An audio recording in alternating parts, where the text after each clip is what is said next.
En este tema hay una confusión muy evidente y que creo que pues, casi todos estamos al corriente de ella, que es la confusión entre enamoramiento y amor, ¿no? Son conceptos que, bueno, que a veces se utilizan como sinónimos, a veces no, y hay una tendencia clara en la sociedad actual a identificar amor con sentimiento, ¿no? Con afectos. El amor, claro, que es un sentimiento, naturalmente, ¿no? Aunque es mucho más que un sentimiento. Es una condición, podríamos decir, ¿no? Pero es un sentimiento. El riesgo es quedarse allí, ¿no? Que es lo que le pasa a buena parte de la sociedad, ¿no? Y el riesgo de esa confusión, yo creo que una de sus derivadas más peligrosas es que sin darse cuenta acaba confundiendo la persona con los sentimientos. O sea, empiezas confundiendo el amor con el enamoramiento, el amor con un sentimiento, y acabas confundiendo la persona amada con ese mismo sentimiento. Y de hecho yo estoy convencido de que hoy día hay mucha gente que está segura de estar enamorada de una persona, pero no, está enamorada de un sentimiento. Está enamorada de estar enamorado. Y se comprende, porque estar enamorado, sea de Dios, sea de otra persona humana, pues llena por dentro, embarga, te traslada a otra dimensión, parece una vivencia alterocéntrica, te centras en el otro, con lo cual, pues, hombre, es muy agradable estar enamorado y es comprensible que la gente quiera estar enamorada. Pero claro, el riesgo, la pendiente, esta pendiente te lleva al final a no tener en cuenta a la persona y acabas sin darte cuenta instrumentalizándola, utilizándola. ¿Por qué? Porque lo importante, cuando has confundido el amor con el enamoramiento y después la persona con el sentimiento que tú experimentas, lo importante es ese sentimiento. Lo importante es que yo experimente esta sensación, este sentimiento, el enamoramiento. Con lo cual, cuando tú no me produces esa satisfacción, esa realización, por muy espiritual que llegue a ser, entonces tú ya no me sirves, ¿no? Y la consecuencia es, pues oye, tengo que buscar a otro que me produzca esto, porque eso es lo importante. Tenemos, se dice, una relación sentimental. ¿Se puede tener una relación sentimental con una persona? Naturalmente. Pero no una relación solo sentimental, que es lo que pasa en muchos ámbitos, ¿no? Se puede tener una relación solo sentimental con un caballo, con una jirafa, con un gato, pero no con una persona, porque estamos apartando todas las demás dimensiones, ¿no? Sería tanto como decirle, mira, contigo pondré los sentimientos, pero no pondré la inteligencia para que encuentre los mejores atajos para llegar hasta ti. No pondré la imaginación para que recree los mejores escenarios para nuestro amor. No pondré la memoria para que recuerde aquello que te gustaba y lo vuelva a traer a nuestra relación. No pondré la voluntad para que despierte el sentimiento cuando está letargado y cuando está latente. No, yo pondré los sentimientos. Si me apetece iré, si no me apetece no iré. Dicho así parece como muy burdo y muy evidente, pero sin embargo hay mucha gente que vive en esa relación meramente sentimental. Hay un autor americano, Scott Peck, que cita a Gary Chapman en un libro que tiene que se llama Los 5 lenguajes del amor. Y este autor, Scott Peck, da 3 razones que a mí me parecen muy interesantes por las que dice el enamoramiento no es el amor. Hay una diferencia evidente, ¿no? Dice, la primera es que el enamoramiento no es un acto de la voluntad ni una decisión intencional, consciente. Nadie decide enamorarse. Tú te encuentras enamorado un día. Parece hay una sugestión, lo que sea, y te sientes enamorado de una persona, divina, humana, lo que sea, te sientes enamorado de una persona. Lo que decide el amor, con la voluntad, con la inteligencia, con las demás dimensiones, es llevar a término esa sugestión, esa llamada que tú has percibido. Ahora, si tú ya te habías entregado a otro, entonces hay, digamos, un sentimiento superior que te dice, oye, esto no forma parte de tu plenitud de vida, de tu ideal de vida, apártalo. Primera idea, ¿no? O sea, no es una decisión consciente. Segunda idea de este autor, dice, el enamoramiento no requiere esfuerzo. Y el amor es esforzado muchas veces. El enamoramiento no requiere esfuerzo. Todo lo que hacemos, el tiempo que dedicamos, las llamadas que hacemos, el dinero que gastamos, cómo ensayamos, pues la manera de hablar, la manera de decirle las cosas, sobre todo en el periodo de conquista, etcétera, etcétera, no cuesta esfuerzo, ¿no? Todo te lleva como en volandas, ¿no? Hacia ella, hacia esa persona, ¿no? El amor requiere esfuerzo. Y esto pues me parece que es una evidencia que no hace falta ni siquiera explicarla, ¿no? Pero cualquiera que tenga un padre o una madre, que tenga un hijo, que tenga un hermano, que tenga un amigo, sabe que a veces tiene que ponerse entre paréntesis y dedicarse al otro. Que a pesar de que le apetezca mucho ir al cine o ir a jugar a fútbol sala con sus amigos, tiene que quedarse porque su novio o su mujer le necesita, o él percibe que le necesita. Clarísimo. Y la tercera, que quizás a mí me parece la más perspicaz de este autor, dice, El enamoramiento no está interesado en el crecimiento personal de la persona amada ni de uno mismo. Es muy fuerte decir esto, ¿eh? Él dice, ¿por qué? Porque crea un espejismo.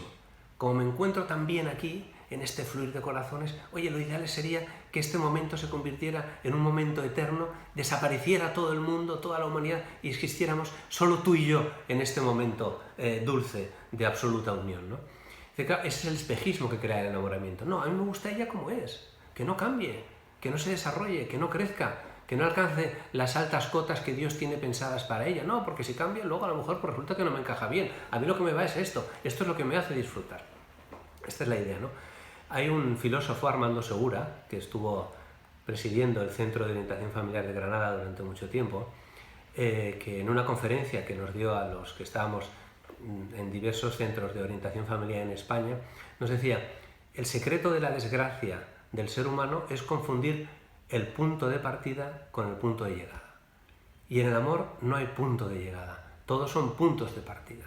Cuando uno dice, ya he llegado, ya lo he conseguido, entonces su amor está muerto, ¿no? Entonces, me parece que son tres ideas que sirven, ¿no? Fáciles, ¿no? Porque al final, oye, tenemos que encontrar también para nosotros mismos argumentos pues, que podamos transmitir de manera fácil y de manera cómoda y amable a los demás, ¿no?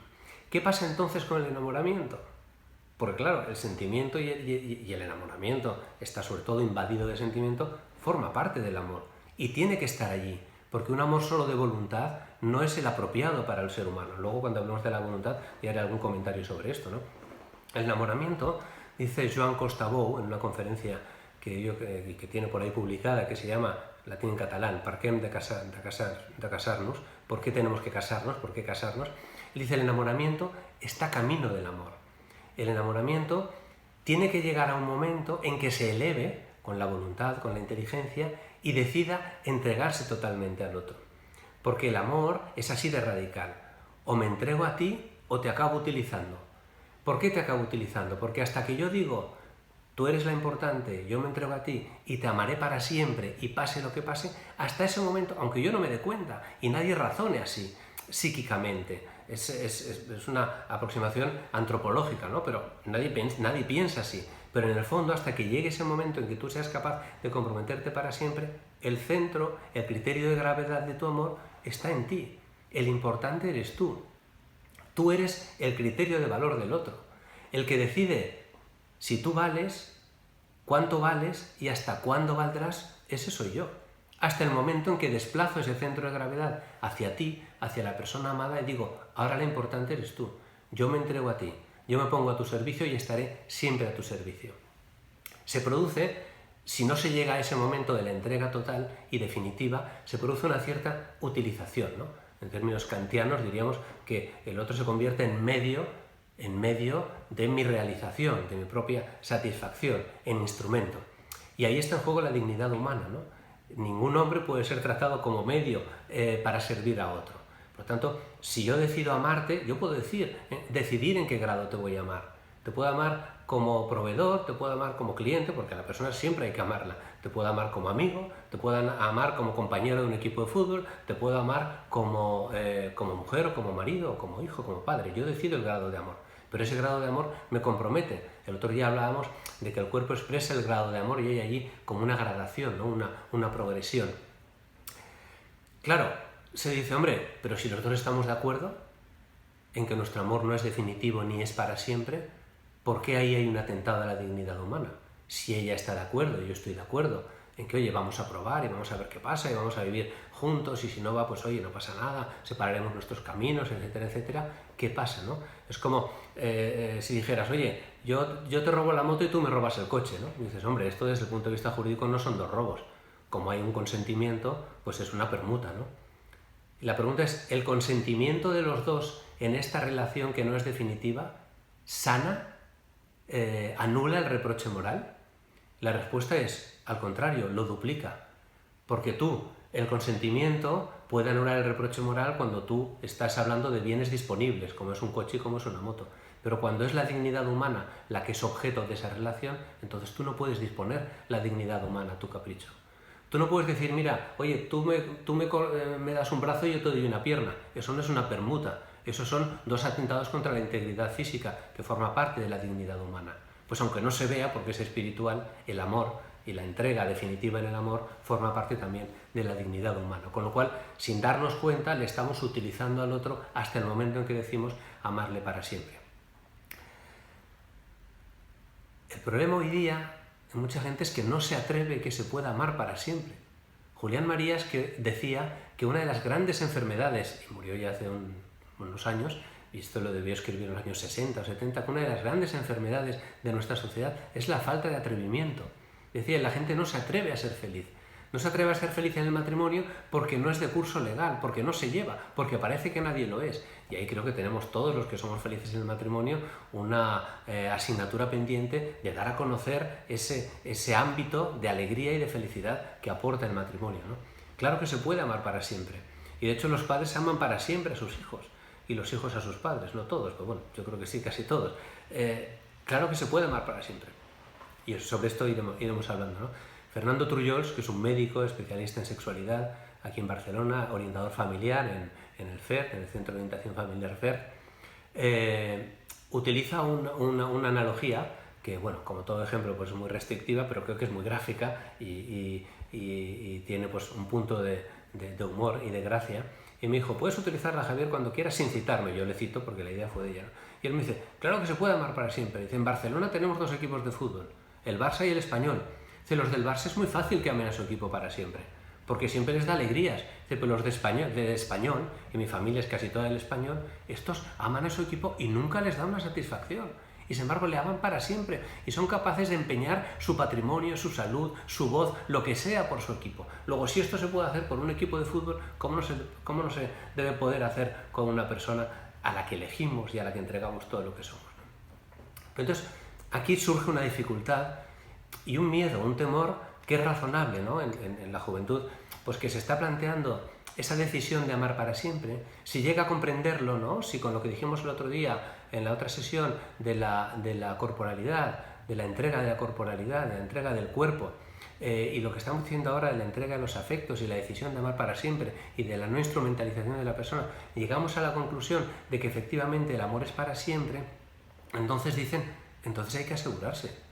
Y los que de verdad piensan que hay que amar para siempre tienen ese miedo de no ser capaces de hacerlo. Dicen, bueno, pues establezcamos un periodo de prueba, cohabitemos durante un tiempo, convivamos, tengamos relaciones sexuales, relaciones de todo tipo convivencial me refiero, para saber si esto va a funcionar. Hay una estadística que publicó hace unos años el National Center for Health Statistics en Estados Unidos, la tenemos publicada en alguna de las publicaciones de IFFD, en el área de Family Perspective,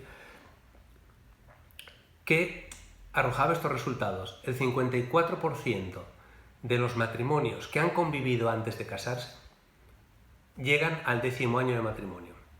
Solo el 54%. Y los que no han convivido, en una sociedad divorcista como es la americana, llegan al 67%. Hombre, no es mucho, ya me gustaría más, pero es un 25% más que el anterior, en proporciones relativas entre uno y otro. Es verdad que las estadísticas son muy traicioneras, ¿no? Porque puedes decir, bueno, es que ese 54%, como ya convivía, tenía menos compromiso matrimonial, menos fe en el compromiso matrimonial, y es normal que se divorciaran antes. Es cierto. Pero lo que también es cierto es que no hay ninguna estadística en sentido contrario. Luego parece que la convivencia previa, la cohabitación previa al matrimonio, cuando menos estadísticamente, no asegura la relación posterior, o no añade un valor añadido a esa relación posterior. Y yo creo, y ahora ya desde el punto de vista de la reflexión, no estadístico, y yo creo que hay varias razones para esto. Y estoy hablando de aquellos supuestos en que alguien ha llegado a la conclusión de que hay que amar para siempre, pero quiere asegurarse, ¿no? Porque si no ha llegado a esa conclusión, entonces el tema de la cohabitación ni aporta ni quita nada, ¿no? Si yo veo el matrimonio como una unión temporal que dura lo que dure, pues la convivencia es un elemento más. Nos vamos a vivir y ya veremos cuándo dejaremos de vivir. Ahora, si yo veo el matrimonio como algo definitivo y para siempre, me interesa y mucho que esto vaya a funcionar. ¿Por qué nos sirve esa cohabitación, esa convivencia previa? Primero porque se produce lo que yo llamo una inversión de los términos, que es una subordinación del amor a la convivencia. Es decir, lo que tú estás diciendo cuando te vas a convivir con alguien para probar si eso sirve después para que tu matrimonio dure, Lo que estás diciendo es, si podemos convivir, entonces te amaré. Si sabemos convivir, seré capaz de amarte. Pero la ecuación es la contraria. La ecuación es, si te amo, seremos capaces de convivir. Es difícil que la convivencia genere un amor entre un hombre y una mujer si no ha habido antes algo entre los dos. Es el amor el que facilita la convivencia. Y de hecho, esta es la dinámica que han seguido todos los amantes de la historia de la humanidad. Los hermanos entre sí, que se aman, los hijos con los padres o con los abuelos, una comunidad religiosa. Primero han decidido amarse, con un conocimiento previo naturalmente, y cuando ya han decidido amarse, entonces se han hecho capaces de convivir. Lo contrario es muy difícil que suceda. Con lo cual aquí, algo que parece romántico, nos vamos a vivir los dos, es lo más utilitarista que hay.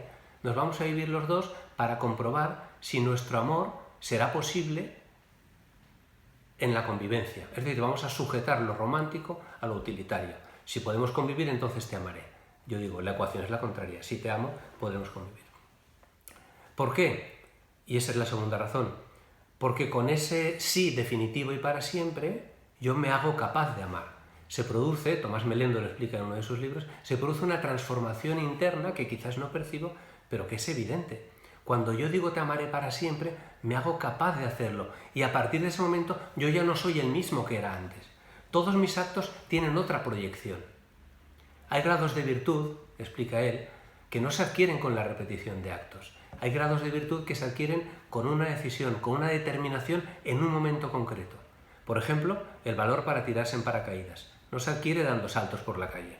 No se adquiere haciendo cursos por internet. Se adquiere en el momento en que estás delante de la portezuela del avión y te tiras. Si te tiras, lo has tenido. Si no te tiras, no lo has tenido. Y a partir de ahí ya no hay vuelta atrás. Se abre un horizonte nuevo, lo que toca es abrir el paracaídas. Ya no vale pensar, ay, que me he tirado, que no quería. No, ahora hay que concentrarse en lo que estás haciendo. Pues el matrimonio participa algo de esta condición. O sea, ese sí, ese consentimiento de amar para siempre, me hace capaz de amarte para siempre. Eso sí, con la condición de que una vez lo haya tomado, entonces me concentre en el nuevo horizonte de libertad que se me abre. He renunciado unas libertades que tenía abiertas y ahora me concentro en el nuevo horizonte de libertad que se me abre, ¿no? Porque, ¿qué distingue a dos que están viviendo sin haberse casado de dos que están viviendo habiéndose casado? Porque los actos exteriores son los mismos. La relación sexual, los besos que se dan, cómo ponen el lavaplatos, cómo lo quitan, cómo se llaman, cómo entran en casa, cómo atienden a sus hijos, todo exteriormente es lo mismo. Y sin embargo hay una diferencia. ¿Cuál es la diferencia? La voluntad, la decisión de amar para siempre. Pero es una diferencia sustancial, aunque no se perciba con los ojos. ¿Qué distingue a dos que están corriendo conjuntamente por una calle de Barcelona o de cualquier ciudad? Y tú les ves a los dos correr con las mismas zancadas, pero uno de los dos se está entrenando para correr la maratón y el otro ha salido un rato para acompañar a su amigo. A lo mejor ese día correrán lo mismo, pero no tienen nada que ver las zancadas de uno, que están pensadas, que tienen un ritmo determinado, una velocidad, a lo mejor una longitud, que responden a un entrenamiento, que están pensando en una meta determinada, correr la maratón, con las del otro, que simplemente le acompaña ese día y luego no seguirá. Pues creo que esto se puede extrapolar a la relación hombre-mujer, la relación matrimonial, ¿no? Esos dos que conviven sin haberse prometido amor para siempre, sus actos son los mismos, pero no tienen la proyección al futuro, la proyección a la eternidad que tienen los otros. Los otros besos, los otros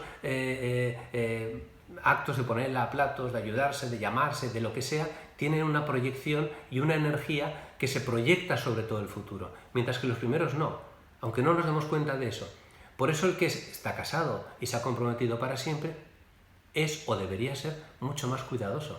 Por eso no se pone en determinadas situaciones, porque está pensando en que la tendrá que amar mañana y dentro de un mes y dentro de 5 días y dentro de 20 años. Y por lo tanto pues se va preparando, 5 años o 20 años. Con lo cual, segunda razón, no soy el mismo antes que después de haber prometido amor para siempre.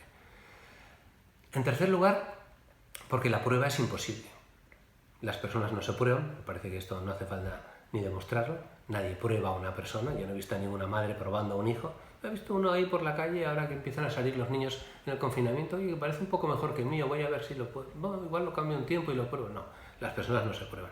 Insisto, podemos elegir la relación que tenemos con cada persona, pero no la probamos, no la ponemos a prueba. Ahora, lo que se quiere probar no es la persona, es la relación.